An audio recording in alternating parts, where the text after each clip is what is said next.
How to ignore messages on Messenger. So first is to select the conversation that you want to ignore by long pressing. So by long pressing it, a prompt will appear providing you with these options. So in this set of options, there are 3 ways you can select to ignore messages on Messenger.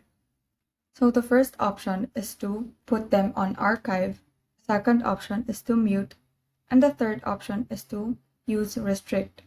So archive is best to use for conversations that are not really active, but you can still receive messages from them once they send you a message. However, this conversation will be put to the archive list. So the next option is to mute the conversation. So by muting, you won't be receiving any calls or messages depending on your option, but the conversation will still be part of the chat list. As for the third option, which is the restrict, when you restrict a conversation, you won't be receiving any notifications as well as messages. They are able to send you messages, but you won't see them. And so those are the 3 ways on how to ignore messages on Messenger. Thank you and have a great day.